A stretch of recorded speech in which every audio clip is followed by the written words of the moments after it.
It's getting to where my bills are final past due at this point. I've been having to make little payments myself on them just to avoid going to collections.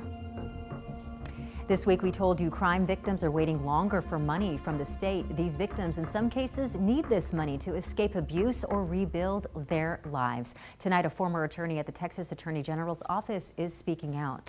And she tells KXAN investigator Matt Grant to the state's Crime Victims Compensation Division has submitted misleading information to lawmakers for years. For more than a decade, employment records show Kristen Huff, right here, worked at the Attorney General's office. Most recently, according to this resignation letter, as Assistant Attorney General and Deputy Chief of the Crime Victim Services Division. She says in charge of appeals and litigation. She resigned in early April during the legislative session. Her letter doesn't say why, but she tells us it was due to, quote, extreme burnout. And tonight, she says the agency has been reporting a picture of success to lawmakers that doesn't reflect reality. We're going to call Kristen Huff with the Office of the Attorney General's. Hi, I'm Kristen Huff. I am an attorney with Crime Victims Compensation. In October 2022, Huff testified to state lawmakers about Texas's Crime Victims Compensation Fund. She said the agency could handle paying additional claims if the state expanded eligibility. Do we have the resources to meet those needs if we increase them? Yes, we think so. That proposal became law, praised by victim rights advocates. I was not able to speak freely. But Huff now says she wishes she said more about problems plaguing her former division. I would have told them more candidly that the program was in desperate crisis and that they needed to address the root of the problem. I would have said, we need to focus on getting the work done and getting the employee and employment pool stable. I would have told them it wasn't the right time to maybe expand into other areas. Huff says she had to leave her dream job due to stress brought on by mass violence cases and high turnover in the division, which KXAN first uncovered a year ago. The turnover had become so contagious that it was impacting everyone. Did you know it was as bad as it was until No. we started asking these questions? No. She's speaking out now because she wants to clear the air, even though she says it could risk future government employment. For lawyers to speak out against a former employer, especially if that one is an elected official, is pretty much career suicide. There we go. As a result of high turnover, survivors of crimes like Stephen Heller are waiting longer for help the state promised. On New Year's Day, Heller was hit by a convicted felon fleeing police in a stolen car. I remember feeling the car going up into the air, seeing my bike flying away from me the other direction that I was going, and then just hitting the ground very hard. Nearly 6 months after the fund said it would cover his hospital bills, Heller was still waiting. I feel pretty upset and annoyed. He's not alone. Data shows average wait times for assistance were around 200 days in July.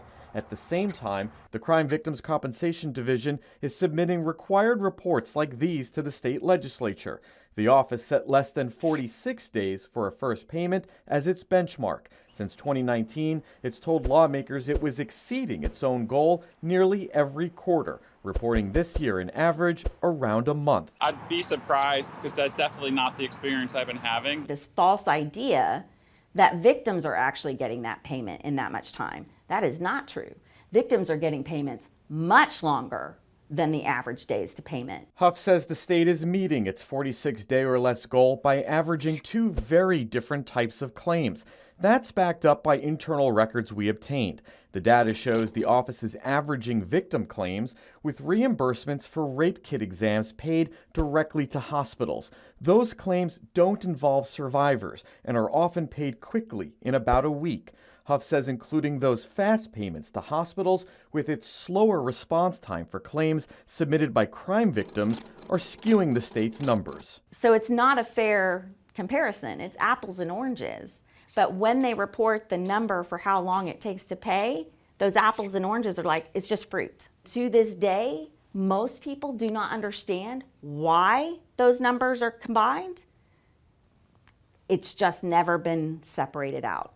Over 2 weeks, we left voicemails and sent a half dozen emails to the Attorney General's office outlining Huff's concerns and the points of our investigation seeking comment.